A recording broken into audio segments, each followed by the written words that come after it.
मेरी पत्नी ने सिसकते हुए कहा था कि उसकी माँ की तबीयत बहुत ख़राब है, उसे तुरंत गांव जाना होगा।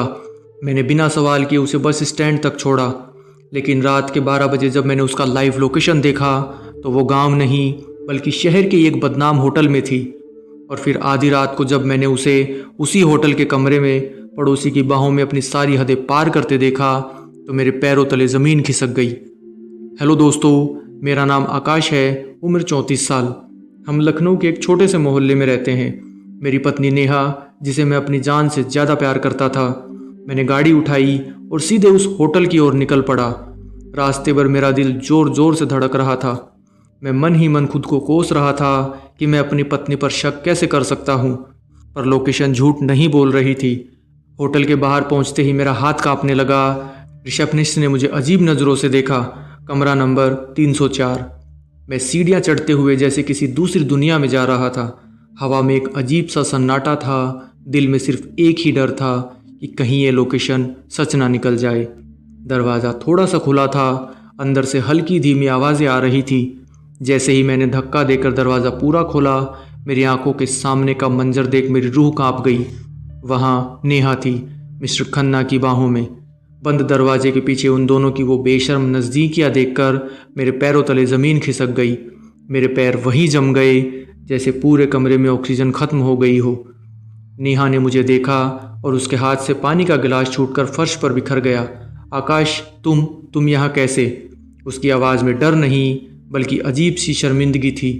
मिस्टर खन्ना, जो अक्सर हमारे घर पर चाय पीने आते थे, जल्दी से चादर लपेटते हुए खड़े हो गए। उनकी आंखों में कोई पछतावा नहीं था, बस एक घृणा भरी उदासीनता थी। तुम समझ नहीं पाओगे आकाश, नेहा चिल्लाई, जैसे कसूर मेरा ही हो। मेरे सीने में ऐसा दर्द उठा जैसे किसी ने मेरे दिल को मुट्ठी में दबाकर निचोड़ दिया हो। मैंने कुछ नहीं कहा, बस उन दोनों को घूरता रहा। तभी मिस्टर खन्ना ने बड़ी बेशर्मी से मुस्कुराते हुए कहा, आकाश, तुम बहुत देर से आए हो। जो होना था वह तो सालों पहले ही हो चुका था। मुझे उस पल समझ नहीं आया कि वह क्या कह रहे थे। क्या उन दोनों का ये गंदा खेल मेरी और नेहा की शादी से पहले से चल रहा था? तभी पास ही बिस्तर पर रखे मिस्टर खन्ना के फ़ोन की स्क्रीन एक मैसेज टोन के साथ ब्लिंक हुई। मेरी नज़र अचानक वहाँ गई तो फ़ोन की लॉक स्क्रीन पर नेहा की ही एक तस्वीर लगी थी। मेरी दुनिया पल भर में बिखर चुकी थी, लेकिन उस समय मुझे यह नहीं पता था कि यह सिर्फ एक धोखे की शुरुआत थी।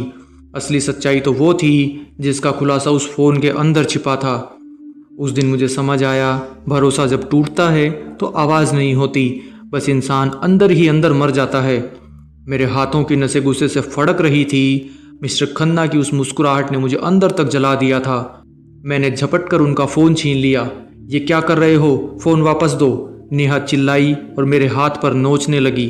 मैंने उसे एक झटके में पीछे धकेल दिया। फ़ोन लॉक था, लेकिन मैंने एक अंदाज़ा लगाया और नेहा का जन्मदिन डाला। फ़ोन खुल गया। जैसे ही स्क्रीन खुली, मेरी आंखों के सामने से जैसे पर्दा सा गिर गया।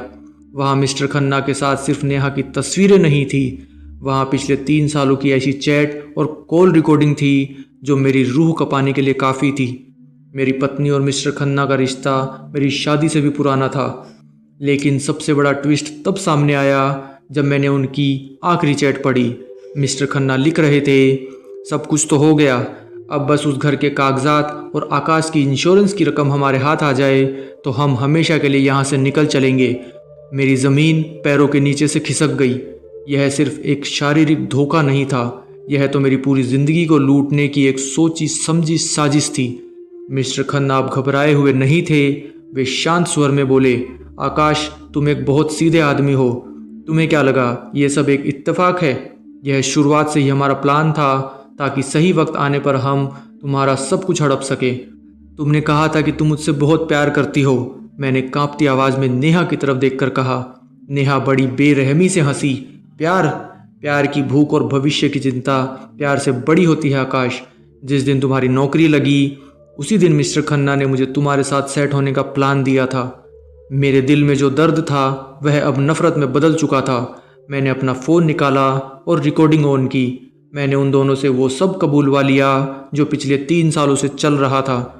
तुम दोनों को क्या लगा था मैं एक साधारण क्लर्क हूँ तो तुम मेरा सब कुछ छीन लोगे? मैंने खन्ना का फ़ोन उनकी तरफ उछालते हुए कहा।